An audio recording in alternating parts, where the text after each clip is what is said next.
Nutribet. Ayan. Lahat sila ipinagaganyan ko na kasi para hindi sila galis-galisin. O ayan.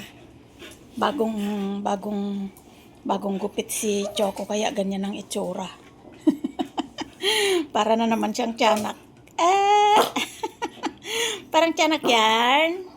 Parang tiyanak yan.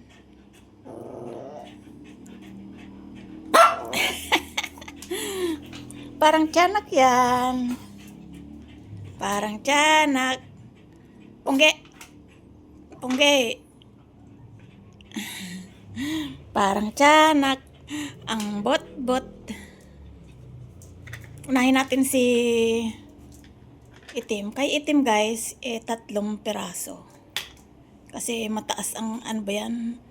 Ang timbang niya ay pang 3. Yan. May isa pang naiwan. Ang laway mo, grabe ang laway mo. Pag malaking aso ba guys, ay talagang malaway. Banban.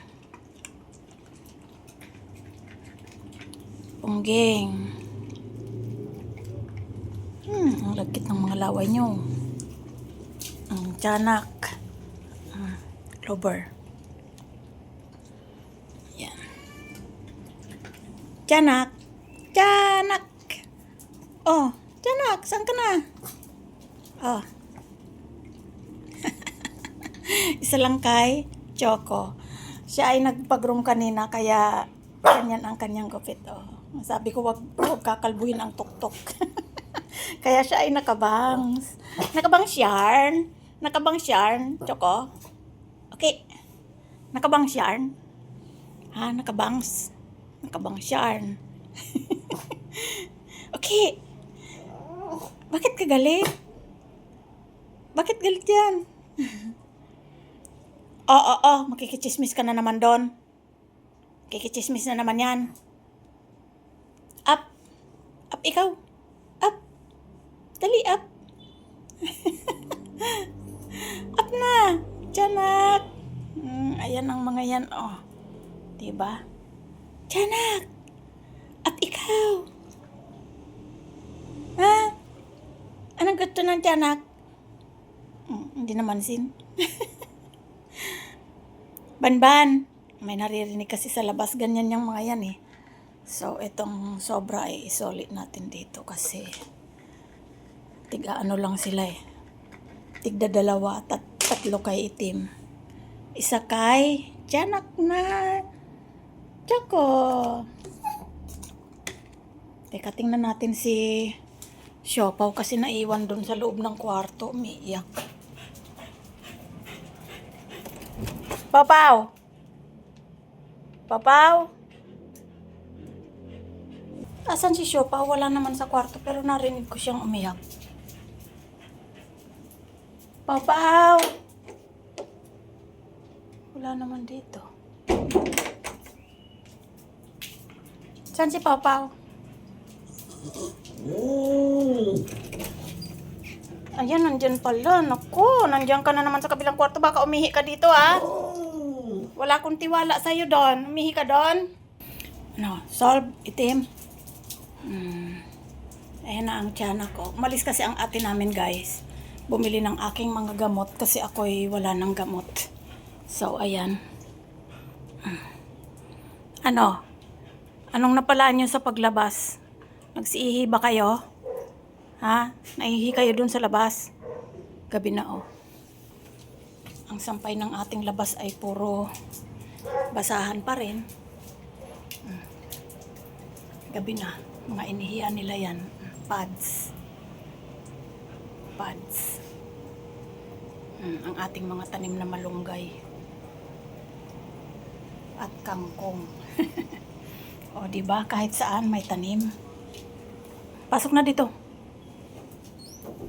At lalabas ang lamig. So, ayun. Kahit na maliit ang ating bahay, guys, ay sobrang init. Kaya, ang aming kuryente ngayon ay halos nasa 8K. Dahil, alas 3 pa lang ng hapon ay bukas na ang aircon. Napakapangit ng pagkakakabit ng aircon namin. Oh, ayan oh. Pangit. Pero syempre, tiyaga-tiyaga lang. Ewan ko ba sa nagkabit niyan, bakit ganyan? Di man lang tinago yung mga wire. Diba? Ayan ang aming tiyanak. Ang sabi ni ate, kaya magpakabit ng aircon kasi hinihingal yung mga yan, kahit na ang lamig-lamig, tingnan mo.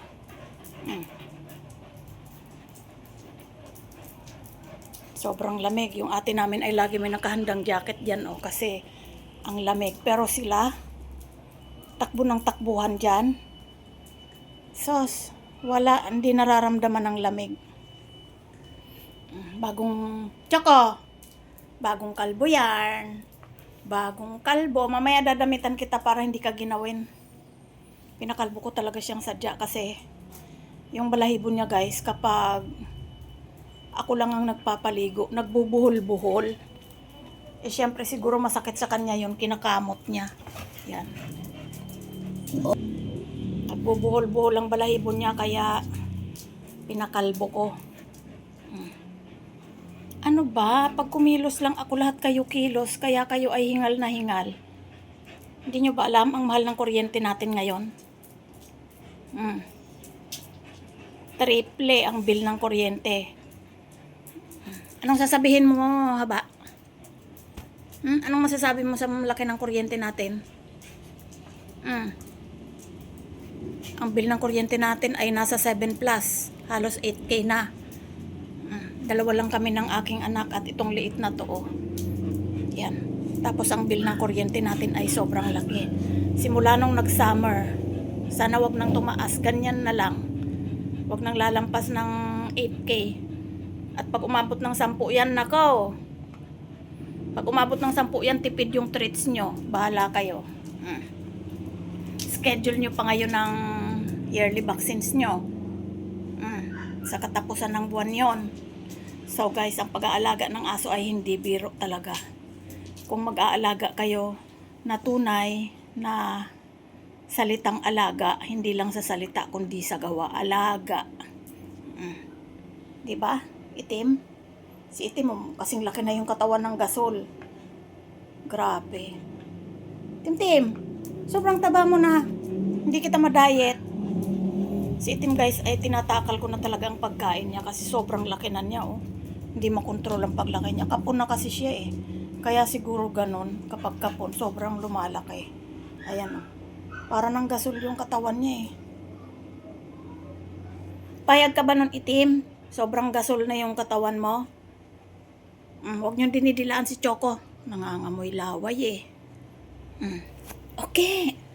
Okay. Nakabangs ang okay. King. Nakabangs ikaw. Kawawa yan. Inis na naman at kalbo siya.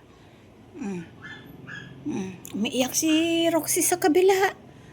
Sabihin mo bakit ka umiiyak. Lagi na lang umiiyak si Roxy. Kung hindi si Roxy ang umiiyak, si Hugo. Shh, huwag kang iyan, baba dyan. Baka umihi ka dyan. Unan mo yan, Yung mga higaan nila, guys, may sapin na yung upuan, may isa pa uling sapin. Yung mga bilog na sapin na yan, ay nilalagay ko sa dyan kasi dyan sila natutulog. Katulad nun, natutulog dyan si Clover at saka si Ponggingging. Kaya may rag. Kasi kung hindi ko gagawin yan, syempre, lalabahan ko buong yan sa pinayan. Sobrang bigat ang sakit ng aking balikat sa kakabuhat sa mga yan. Kahit na may washing machine, guys, syempre, pag nagbalnaw ka, hindi naman automatic yung washing machine kahit may dryer. Syempre, pag nagbalnaw ka, gusto mo malinis, kakamayin mo talaga siya at bubuhatin mo, mabigat. Diba, haba? Haba? Kunwari ka pa, katingin-tingin ka dyan. Nakakita na naman ng kung anong... Ano yan? Shh! Kasi si Choco, guys, yung kanyang dog food, kung saan-saan niya dinadala. Kaya ayan, pag may nakita silang ganyan dyan na nagsusolo o kaya isang cable man lang, pagtatalo-talunan pa nila yan. Ako. So, yun lang ang kwento ko sa inyo ngayong gabi. Ang bill namin ng kuryente ay sobrang taas. Dalawa lang kami ni ate. Tapos ang bill namin ng kuryente, ganon. So,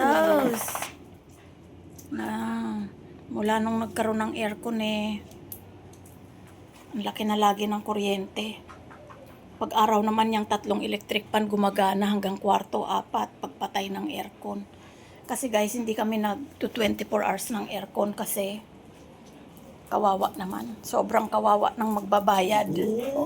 Kawawa ang ate namin. Kaya pagka mula 4:30, ayan, bukas na yan. Hanggang 9 ng umaga. Siyempre, kapag magluluto or maglilinis, kailangan bukas yan o di sayang ang kuryente. Siyempre, i-off mo muna yung aircon para makapaglinis naman. Ganun ang routine. Kaya, itong mga asong ito ay kahit papano swerte na rin sa amin. Anak yan ni Clover guys. Ito si Clover. Anak yan. Tsaka ni Axel yung namatay naming aso. Yun. Pero since pure aspin itong si Clover, ayan, nagmana lahat sila.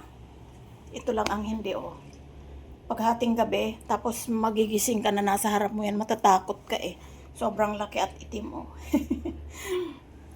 Kaya ang mga pangalan nilang itim guys ay nakabase yan kung paano at anong kulay sila nung ipinanganak. Katulad ni Punggok, Punggok yan nung ipinanganak, kaya Punggok ang pangalan niya.